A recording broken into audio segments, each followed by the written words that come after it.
नमस्कार, JP news से मैं संजय कुमार कर्ण लेकर आया हूँ जांच पड़ताल की इस कड़ी में मेरी मौजूदगी मंझौल बेगूसराय में है। मंझौल में एक जगदम्बी पुस्तकालय। अब जब आइएगा मंझौल तो मंझौल चौक से थोड़े ही दूर पर एसबीआई के अपोजिट में आपको जगदम्बी पुस्तकालय मिलेगा। वहीं पर मेरी मौजूदगी आज है जांच पड़ताल करने के लिए। देखिए मेरे पीछे जो भीड़ लगी हुई है, यह भीड़ क्या है। यहाँ एक आंदोलन होने वाला है क्या सरकार को कोई अल्टीमेटम देने के लिए, या किसी की कोई वस्तु कोई धन हड़पने की नीति के खिलाफ ये लोग एकजुट हो रहे हैं। कागज़ पत्तर लेकर के जिस प्रकार से ये लोग आपस में, देख लीजिए, कागज़ लेकर के अपना जो डॉक्यूमेंट्स लेकर के यहाँ जो कार्यकलाप कर रहे हैं, हम जानकारी लेने का प्रयास करते हैं कि अब वजह क्या हो सकता है इनका। इस जगदम्बी पुस्तकालय में एक ऐतिहासिक आंदोलन का एक रूपरेखा तैयार हो रहा है, लेकिन इस आंदोलन का रूपरेखा जो तैयार हो रहा है, इसके पीछे वजह क्या हो सकती है, इसके पीछे क्या वजह हो सकती है। कहा गया है कि यदि लोगों का पिता के हत्यारा को, लोग कहते हैं कि पिता के हत्यारा को लोग भूल जाते हैं, लेकिन किसी का यदि धन हड़प लो तो वह जीवन भर नहीं भूलता है। तो आइए हम इस कड़ी को आगे बढ़ाते हुए यहाँ के जो इस कमेटी के जो इस आंदोलन का जो रूपरेखा तैयार हो रहा है, हम इनसे थोड़ा सा हम बात करते हैं कि क्या वजह है। आप लोग भीड़ में जुटे हैं, इसकी क्या वजह हो सकती है। आइए हम दिखाते हैं। पहले तमाम लोग जो यहाँ बैठे हुए हैं उनको हम दिखाते हैं और बारी बारी से दिखाएंगे। देखिए यहाँ सभी लोग बैठे हुए हैं, एक दूसरे को अपना डॉक्यूमेंट्स बना रहे हैं, तैयार कर रहे हैं। सब वर्ग के महिलाएं भी हैं, पुरुष भी हैं, तमाम किसान ही खास करके यहाँ मौजूद हैं। देख लीजिए किस प्रकार से ये तैयारी कर रहे हैं। हम बात करेंगे तमाम लोगों से यहाँ। फिर इधर भी कुछ आदमी बातें कर रही है, इनसे भी हम बात करें। लोग धीरे धीरे बाहर से जुट रहे हैं, अपने अपने बैग में कागजात लेकर के इस जगदम्बी पुस्तकालय में हम प्रयास करते हैं। मंझौल के जगदम्बी पुस्तकालय चौक के सामने जगदम्बी पुस्तकालय है। सर, हम जानना चाहते हैं थोड़ा सा, यहाँ पूरा देख रहे हैं कि यह बहुत ज़बरदस्त भीड़ जमी हुई है। और थोड़ा सा आप भी सर बैठ जाइए, थोड़ा सा, चूँकि किसान लोग हैं, बैठ के ही ज़मीन के लोग हैं तो ज़मीन की ही बात होती है, ज़मीन पे बैठ कर ही बात होती है। हम भी थोड़ा सा बात करते हैं। क्या वजह है सर, आज भीड़ जुटा है, क्या वजह है? यह किसानों और मज़दूरों की एक लड़ाई चल रही है पिछले लगभग 60 दिनों से। सितंबर मास के प्रथम सप्ताह में हम लोग को ये ज्ञात हुआ कि हम लोग की 1000-2000 साल से चली आ रही ज़मीन, जिसका खाता खेसरा तोजी नंबर छोड़ दीजिए, पुराना सनद तक हमारे पास उपलब्ध है। पुराने गजट में जिसकी चर्चा है, अंग्रेज़ों के गजट में, वो रातों रात सरकार ने उस ज़मीन को वन विभाग को सौंप दिया। मसलन वो ज़मीन हमारी होते हुए आज भी हम उसको जोत रहे हैं, आबाद हैं उस पर। वह ज़मीन लगभग 21,000 बीघा ज़मीन होते हुए भी रातों रात वो बिहार सरकार ने उसको वन विभाग को सौंप दिया। इससे हम इस पे रोकना चाहते हैं, ये टोटल ज़मीन जो सरकार वन विभाग को सौंप दी है, यह कौन क्षेत्र क्या कहलाता है? देखिए, ये 1989 के गजट में इसको कांवर पक्षी आश्रयणी क्षेत्र कहा गया। यहाँ पे साइबेरिया से लगभग बहुत तरह के पक्षी आते हैं जो हमारे यहाँ गेस्ट हैं, और उनकी सुरक्षा के लिए यह बनाया गया कि इसको पक्षी आश्रयणी घोषित कर दिया जाए। बात सच्चाई है कि पक्षी आश्रयणी क्षेत्रीय है, और पक्षी आश्रयणी है तो पक्षियों की रक्षा करनी चाहिए।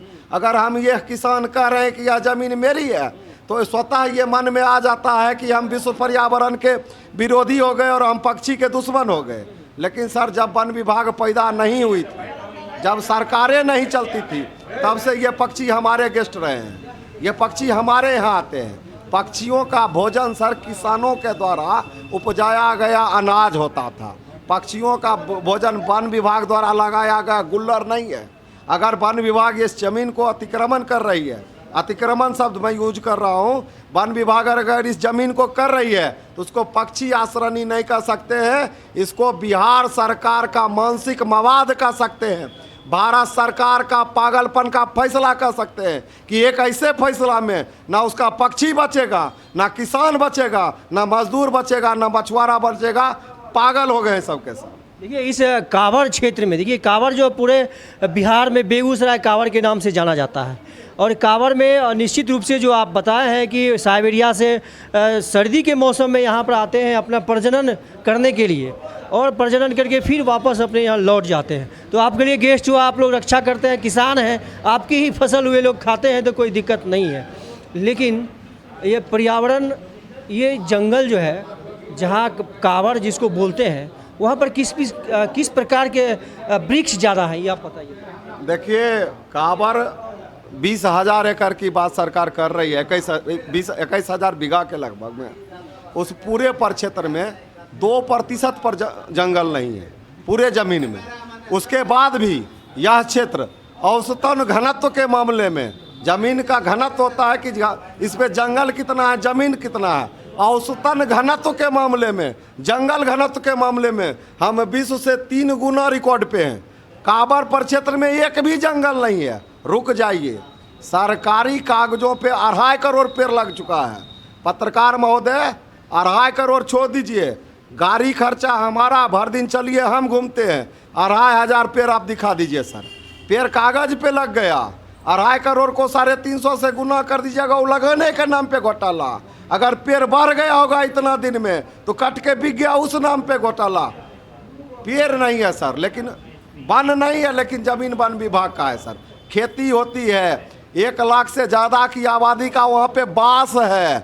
सरकार ने वहाँ पे पर्चा काटा है मजदूरों का, उसी जमीन पे जिसको आप कह रहे हैं कांवड़ क्षेत्र। वहीं पे सरकारी स्कूल बना है, वहीं पे इंदिरा आवास मिला है, वहीं पे रोड बना है, ब्रिज बना है, 8 सरकारी स्कूल हैं। लेकिन और उसमें सरकारी स्कूल भी हैं। आप थोड़ा कैमरा उधर घुमाइए और फिर इधर घुमाइए।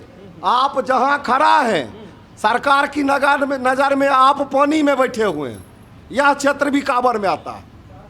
आप सरकार की नज़र में पानी में बैठे हुए हैं। यहाँ 20 फीट पानी है, आपको नहीं दिख रहा है, लेकिन सरकार को वीआईपी नज़र से दिख रहा है। इसरो का एक सर्वे है 2008 से 2006 से 2008 तक का, उसमें उसने लिखा है कि सरकार का यह फैसला अनुचित है। पानी का लॉबिंग इतना होता ही नहीं है, वाटर लॉबिंग, जिसमें पक्षी जलचर जो भी कह रहे हैं वो रहे आए। थोड़ा सा सब पत्रकार महोदय, पेचीदा मैटर है, समझिए कि सरकार कह रही है कि इतना बड़ा एरिया है, लेकिन इसरो का सैटेलाइट कह रहा है, एकदम रिपोर्ट में दे सकता हूँ कि यह एरिया इतना ही है। मतलब ये 20,000 मांग रहा है, इसरो कह रहा है 3,000 है। मतलब सरकार के फैसला पे प्रश्न चिन्ह है। दूसरा, हाईकोर्ट का कोर्ट है, वर्डिक्ट है कि यह विश्व का सबसे अनमोल कृति है और मीठे पानी का झील है। कैसा? मीठे पानी का झील है। सरकार ने पिछले 2020 से लेकर 2024 तक में आगे एक बसही क्षेत्र आता है, बसही बांध पर से गंडक के पानी को कांवड़ में छोड़ने का फैसला लिया। क्या करना है कि कांवड़ में पानी भरा रहेगा।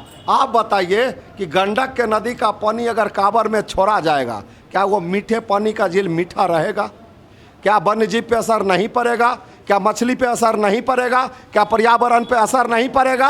और वो दलाल लोग जो अपने आप को पर्यावरणवादी कहते हैं और पर्यावरण की दलाली करते हैं, वो अभी कहाँ मर गए? वो इस बात पे क्यों नहीं उठा रहे? मुआवजा तैयार है और इनपुट बांध भरने की तैयारी खत्म हो चुकी है। ऐसी बात है। तो यदि वहाँ से पानी जब कांवड़ में छोड़ा जाएगा, आप बोल रहे हैं खेती हो रही है, यहाँ पर बसावट है, 8 स्कूल भी यहाँ पर है। जब पानी कांवड़ में छोड़ा जाएगा तो निश्चित रूप से तभी सभी स्कूल, सभी बसावट डूब जाएगी। और जो मछुआरा का जो भी किसी तरह से कहीं कहीं पर अपना मछली पालन करते होंगे या उससे पालन व्यवसाय चलाते हैं, उसका तो खतरा में आ जाएगा। तारीफ की बात है कि अभी तक में जितने पत्रकारों से हमने बात की, कोई इतना पेचीदा खुल के क्वेश्चन नहीं पूछे। जरा एक गौर का बात कीजिए। एक एकड़ अगर मैं किसी मछुआरे को गड्ढा खोद के 1 एकड़ का तालाब बना के अगर मैं किसी मछुआरे को दूंगा तो उसे वार्षिक इनकम 2 लाख रुपया लगभग होगा। 2 लाख रुपया निकलते हैं ना माछो। 1 एकड़ में कितना? 2 लाख। 20,000 एकड़ में अगर हम कह रहे हैं कि आज 5,000 एकड़ हम मछुआरों के लिए गड्ढा बना के दे देते हैं, तो 5,000 गुना 2 लाख आप घर जाके करिएगा, तो इतना रुपया तो मछुआरों को होना चाहिए ना। एक मछुआरा का देख लीजिए साइकिल का उपाय नहीं हो पा रहा है, एक मछुआरा का देख लीजिए खाने का उपाय यहाँ पे नहीं पूर पा रहा है। मसला सरकार यहाँ बिलैया वाला हिसाब लगाई है। रोटी आधा तोड़ के उसको देती है, फिर आधा तोड़ के उसको देती है, तर्जू पे चढ़ाती है, दोनों रोटी बिलैया के तरह खा जाएगी सरकार। वो मछुआरों, किसानों, मजदूरों किसी का नहीं सुनेगी। अब जल्दीबाजी में सुन लीजिए, कांवर क्षेत्र में कितना पानी अटेगा, कांवर में कितना पानी डाला जाएगा, इसका कोई मूल्यांकन नहीं है। 1 घैला लगेगा कि 2 घैला लगेगा कि 3 घैला लगेगा। पानी छोड़ने की जो व्यवस्था है, आप सुने होंगे कि नेपाल इतना क्यूसेक पानी छोड़ दिया।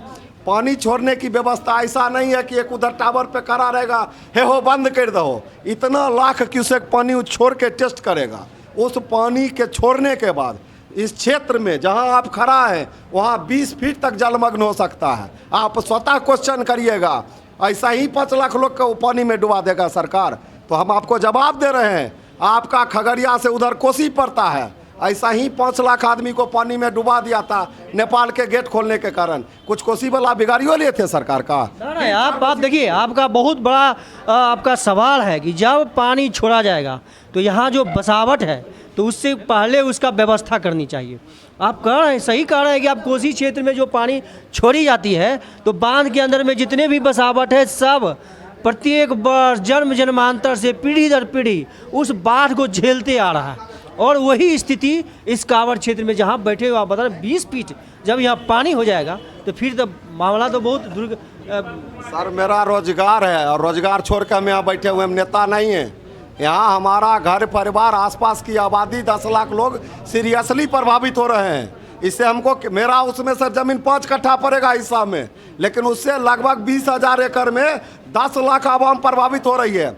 अभी हुआ जंगल की बात, जंगल के 5 किलोमीटर बाद बफर जोन बनेगा, लगभग 15 किलोमीटर की आबादी यहाँ डिस्टर्ब होगी। लोगों को लगता है कि कांवर की ज़मीन वहाँ है, हम यहाँ बच जाएंगे, 5 किलोमीटर और रन चलेगा बफर जोन का। अधिनियम में ये बात लिखी हुई है। दूसरा, स्पष्ट लाइन में एक बात कहते हैं, सरकार की मंशा को हम क्लियर करना चाहते हैं।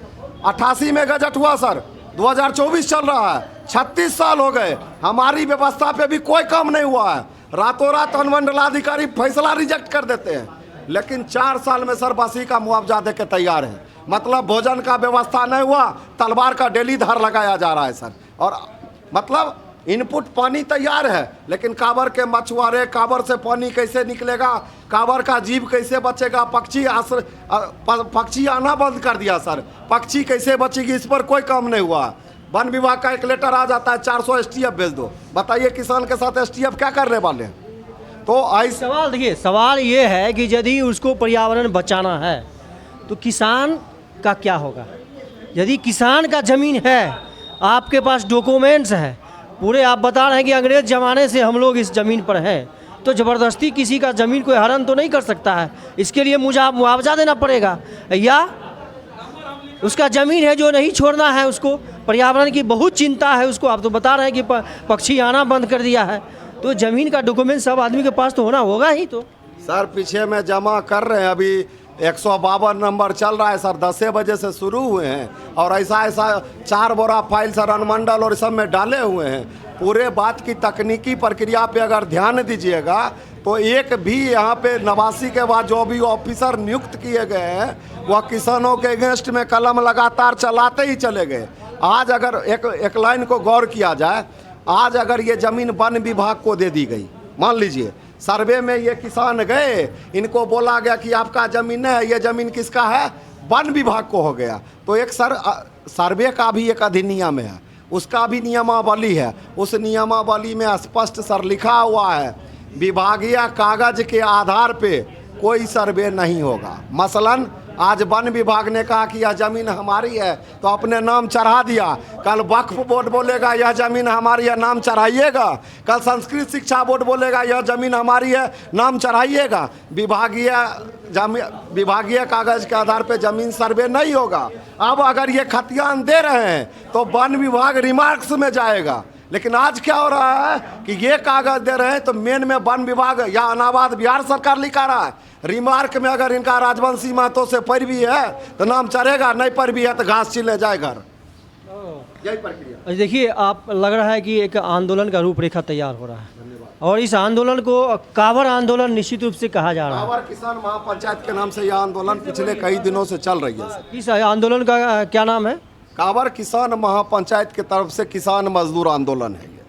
चलिए, यह आंदोलन का रूपरेखा तैयार है और आपको करना क्या है? सरकार यदि अधिग्रहण कर लिया, आपको कह दिया कि सरकारी ज़मीन है, तो आप क्या कर सकते हैं? तमाम किसान उसके ऊपर मतलब किस हद तक जा सकते हैं? देखिए सर, यहाँ से पूछिए। जो बंद है वो बंद के खोलिए, हमको लिखा पढ़ी चाहिए होना रजिस्टर से, ऐसे बोलिए। जमीन आपका भी था? हाँ आपका भी जमीन है? हाँ हाँ, हमरा जमीन में बहुत दिक्कत हो रहा है क्या? है? क्या दिक्कत है जमीन ले लिया तो? जमीन को ये ने कहा कि वन विभाग से आपको रोक दिया गया जमीन को, तो हम क्या करेंगे, क्या खाएंगे? बाल बच्चा को दिक्कत होगा, दिक्कत होगा। शादी ब्याह रुक दोसर, जाएगा। हाँ शादी ब्याह रुक जाएगा। पढ़ाई लिखाई रुक जाएगा। किसको बेटी है अपना पूंजी पर से करेगा शादी? गरीबों को जमीन रख करके लिखा पढ़ी कर करे तब तो वो बेटी को शादी कर सकते हैं। ये किसान की देखिए किस प्रकार से एक वेदना प्रकट हो रही है कि ज़मीन ही जब चली जाएगी तो उसकी बेटी बेटा का पढ़ाई शादी विवाह सभी रुक जाएंगे। तो कहना है कि कांवर एक आंदोलन का रूप। पिछले 100-150 वर्षों से हम लोग पूरे परिवार रह रहे हैं और आज अचानक से यह फैसला आ गया है कि अब आपका ज़मीन वन विभाग को जा रहा है, तो हम पूरा परिवार अब आत्मदाह के अलावा हमारे पास कोई ऑप्शन ही नहीं है। मैं नीतीश सरकार से ये आह्वान करना चाहता हूँ, अनुनय विनय हाथ जोड़ के प्रार्थना करना चाहता हूँ कि आप कहें कि मंझौल की 10 लाख जनता सामूहिक आत्मदाह करेगी यहाँ पर आकर के। ये कैसा नियम है, ये कैसा कानून है कि बिना किसान को बताए हुए उनकी ज़मीन को वन विभाग को दिया जा रहा है। और ये आज की घटना नहीं है, हमारे ज़मीन पर रजिस्ट्री रोक लगा दिया गया है, ना हम उसको बेच सकते हैं। अब तो हद हो गई है। यह आश्चर्य है कि इंसान की चिंता नहीं है सरकार को, किसानों की चिंता नहीं है, पशु पक्षियों की चिंता की जा रही है। और पशु पक्षियों के लिए जो नगण्य है अब है ही नहीं, वहाँ आना बंद हो गया है। भूखे मर रहे हैं हम लोग, ज़मीन के अलावा हम लोग के पास कुछ है ही नहीं। तो एकमात्र विकल्प है, हम सभी सरकार से जो जनप्रतिनिधि हैं, हमारी बात यदि उन तक पहुंच रही है तो ये उनको हम किसान के तरफ से अंतिम चेतावनी है कि यदि इस मामला को जल्द से जल्द नहीं सुलझाया गया तो 10 लाख किसान मंझौल सहित 9 ग्राम में सामूहिक आत्मदाह करने के लिए तैयार हैं। क्या नाम है? जय जवान जय किसान। अजीत मिश्रा नाम हुआ, मंझौल पंचायत 3 में हमारा घर है और पिछले 100 वर्षों से हम लोग रह रहे हैं, उससे भी अधिक। हम अपने पूर्वजों की ज़मीन एक रत्ती भर भी नहीं देंगे। ये कैसा न्याय चल रहा है? देखिए, पूर्वजों की ज़मीन एक रत्ती भी नहीं देंगे, सुई के नोक बराबर भी नहीं देंगे। देखिए ये मीटिंग जो है, देखिए धीरे धीरे तमाम जो किसान हैं जिनका घर इसमें जा रहा है, सभी किसान, देखिए महिलाएं भी, तमाम लोग यहाँ पर मौजूद, धीरे धीरे संख्या बढ़ रही है और पहले से, बहुत पहले से ये चल रहा है कार्यक्रम। हम थोड़ा सा और भी सर थोड़ा सा खड़ा हो जाइए, खड़ा होकर हम बात करते हैं यहाँ पर। देखिए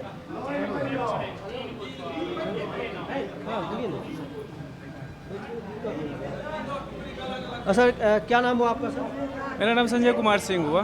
देखिए संजय जी, ये तो आंदोलन का रूपरेखा ले ही रहा है, चूँकि किसान की जब धरती चली जाएगी तो उसका जीवन व्यर्थ हो जाएगा।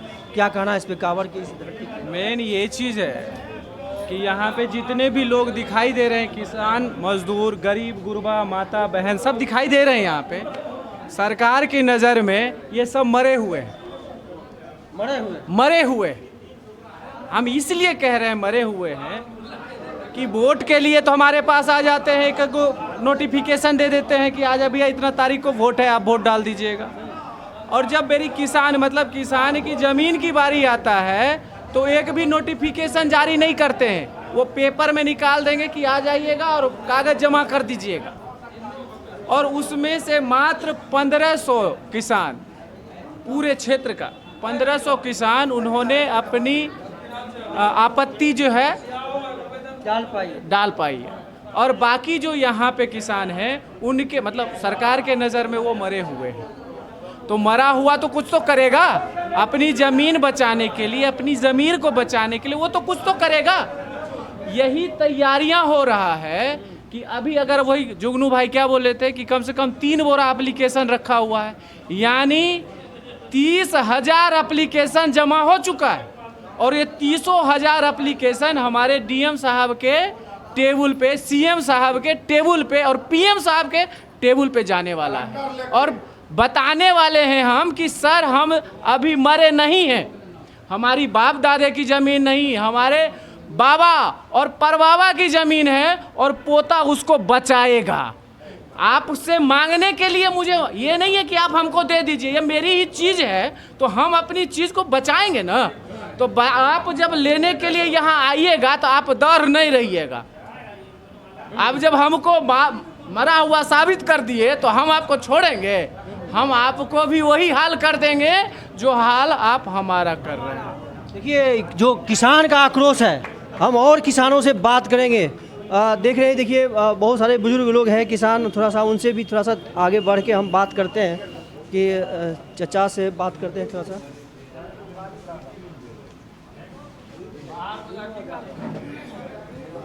क्या नाम हुआ चचा? हमारे रामनंदन सिंह। आपका पे ज़मीन चल गया? हाँ, चल गया। कितना दिन से उस ज़मीन पर थे आप?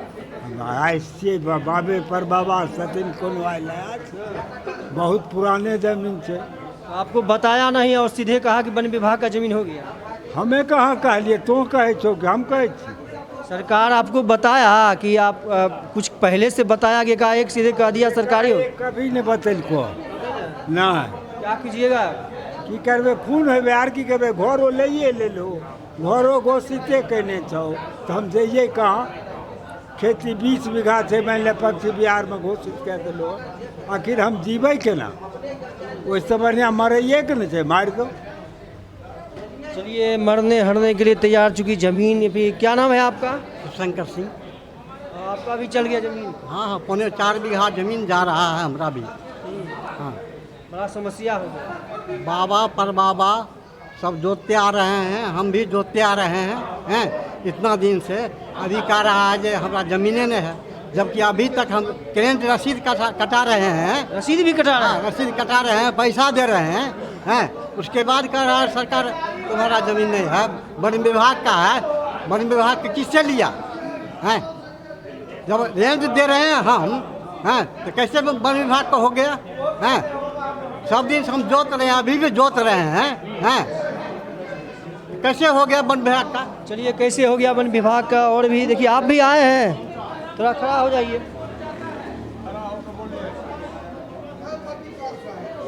कहाँ आए हैं? कहाँ ले काबर बाबू सुखल है, पानि मांगे अयलहुँ हँ। कावर सुखल है? हाँ, पानि मांगे अयलहुँ हँ, माछ खातिर जियै रहियै रहे। तऽ आब हमर मछुआ सब बिलतै छै, बाल बच्चा मरै छै, हमे आर जे कल्हाय छै खाय ले ओन बिनू। सब जमीन तक वन विभाग का दे दिया ना? हमे बाबू कथी ले देबै? सब सरकार ले लिया, वन विभाग को दे दिया। सब बावन हो लिया गया। हमे देखै छथिन लिखिए, हम मरने के लिए जमीन पर तैयार है, वन विभाग को नहीं देंगे। चलिए, देखिए इस सब यहाँ की बहुत सारी जानकारी और भी लेते हैं। धीरे धीरे जो किसान की संख्या बढ़ती जा रही है यहाँ पर। क्या नाम है सर? मेरा नाम गोपाल कुमार सिंह।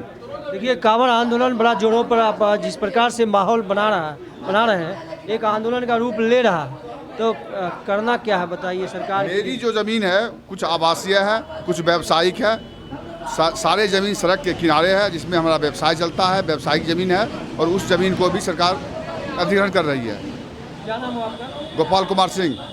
पूरा व्यावसायिक ज़मीन है, घर बना हुआ है, पूरे एकदम पुष्ट दर पुष्ट पे रहे आ रहे हैं। और मेरी जो ज़मीन खरीदी गई ज़मीन है, सड़क के किनारे है। खरीदी गई ज़मीन है। जब उस समय तो रजिस्ट्री होता होगा तब ना? हाँ, रजिस्ट्री होता था, और खरीदी ज़मीन है, और उस ज़मीन में मेरा व्यवसाय है, उसमें मेरा घर बना हुआ है, और उस ज़मीन को सरकार अधिग्रहण कर रही है। क्या कीजिएगा इसके लिए? हम युद्ध करेंगे, लड़ाई करेंगे, इसके लिए हम खून हो जाएंगे, मर जाएंगे, मिट जाएंगे, लेकिन सरकार के साथ कोई तरह का कंप्रोमाइज़ नहीं करेंगे। 1 इंची ज़मीन नहीं देंगे। और मेरी ज़मीन जो है व्यावसायिक है, और उस पर मेरा व्यवसाय है, और यही मेरे जीवन का सहारा है। आपको लग रहा है कि 2025 का विधानसभा चुनाव जब होगा तो इसका प्रभाव उस पर पड़ेगा? बिल्कुल पड़ेगा। सरकार अगर इस पर कोई तरह का काम नहीं करती है, मुक्त नहीं करती है, तो बिल्कुल पड़ेगा। सरकार मटिया मेट हो जाएगी। सरकार को भी उखाड़ के फेंक दीजिए। ये बिल्कुल भी फेंकना है। मेरी ज़िंदगी रहेगी नहीं तो सरकार को हम क्या क्यों रखेंगे? ये और भी हम थोड़ा सा आप देखिए बात करते हैं। और क्या नाम हुआ सर? अनुराग सिंह।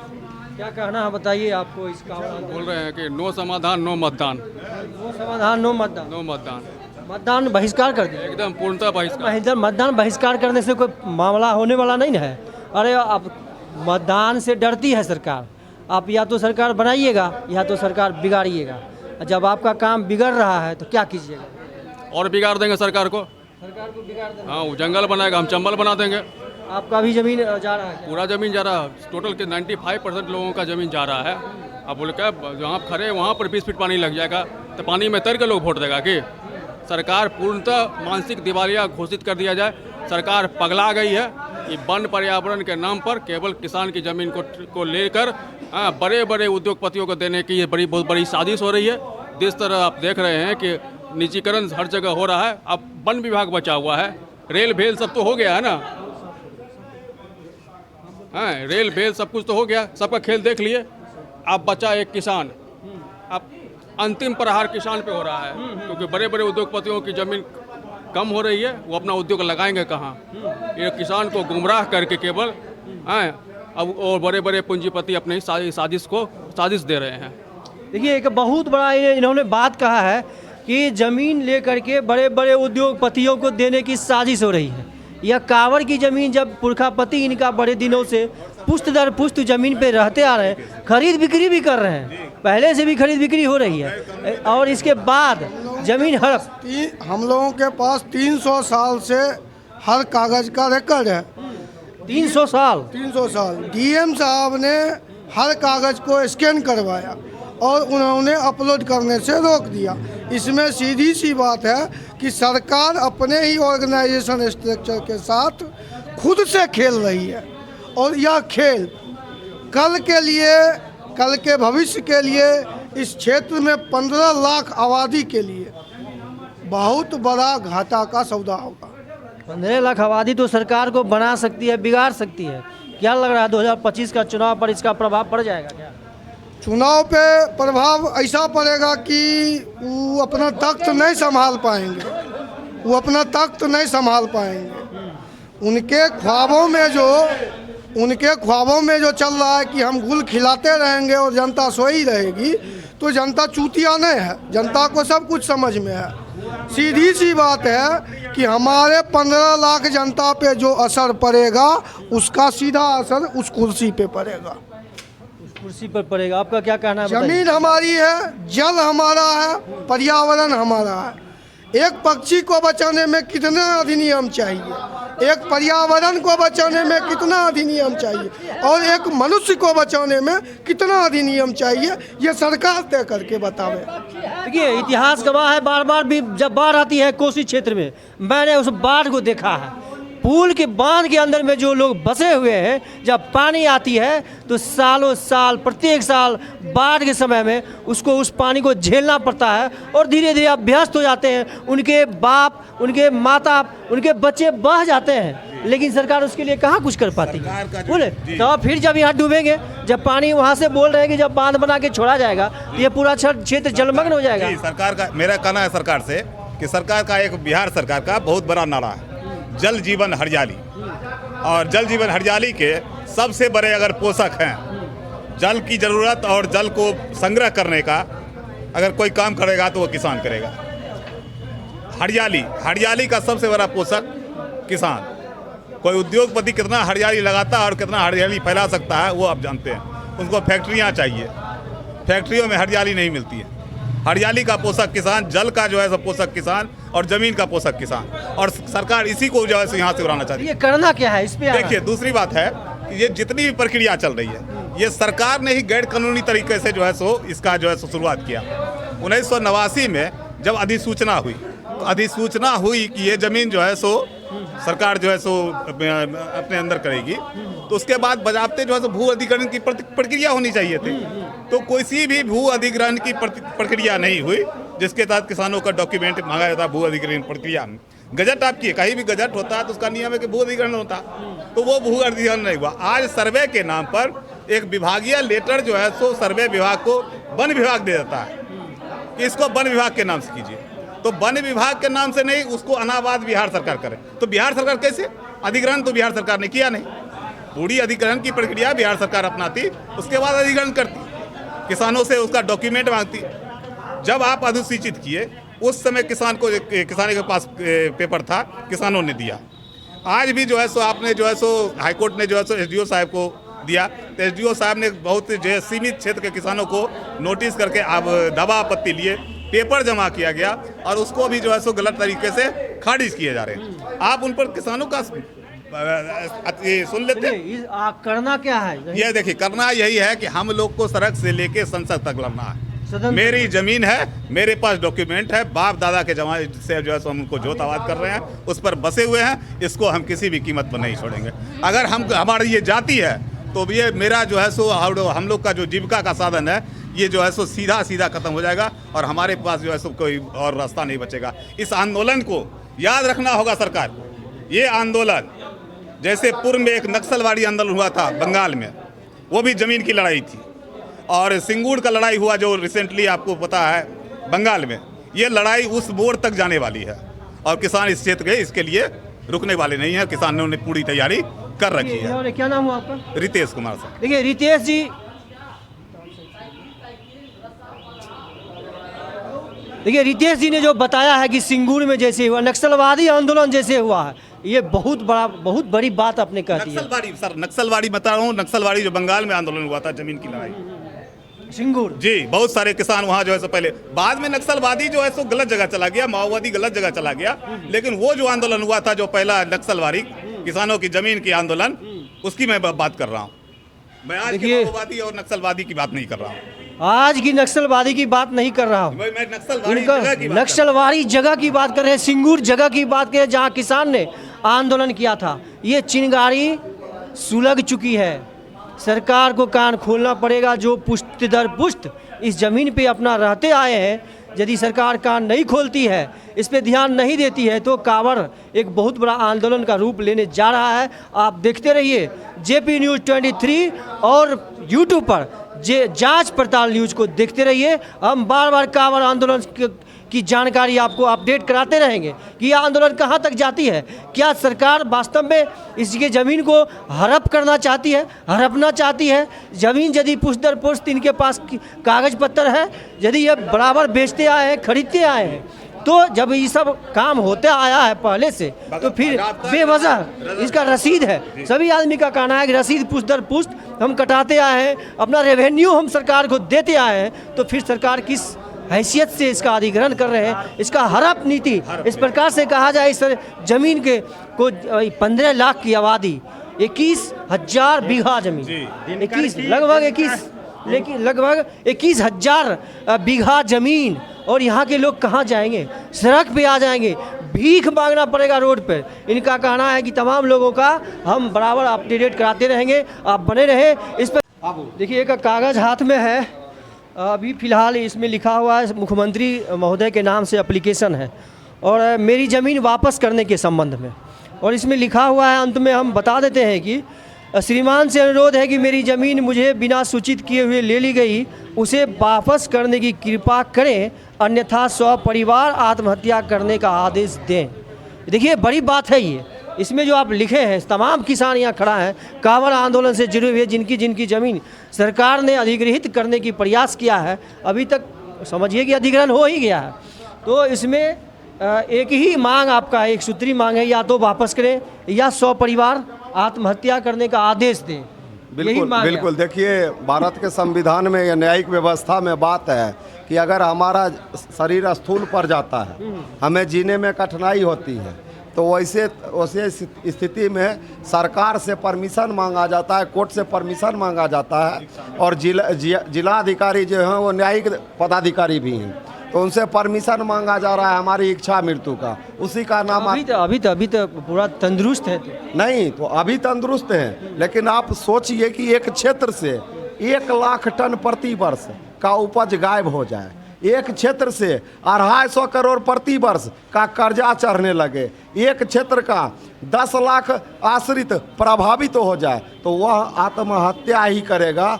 और यह ऐसा नहीं है, आज का जो आंदोलन होता है उसमें कुछ नाटकीय स्वरूप आ जाते हैं, कुछ नौटंकी चलता है, कुछ पार्टी विरोधी गतिविधियां चलती हैं। यहाँ आपको मैं चैलेंज करता हूँ, आप किसी पार्टी के से संबंधित लोग को यहाँ खोल दीजिए, कोई नाटकीय व्यवस्था खोल दीजिए, हमारे विचारधारा पे आप एक प्रश्न बना दीजिए, 4 दिन रिसर्च करके भी आप अनुमंडलाधिकारी सीओ से बात करके बताइए कि इन लोग का क्या गलती है। अगर वो बताता है तो हम लोग आंदोलन अपना रद्द कर लेंगे। यह हमारी निज समस्या है।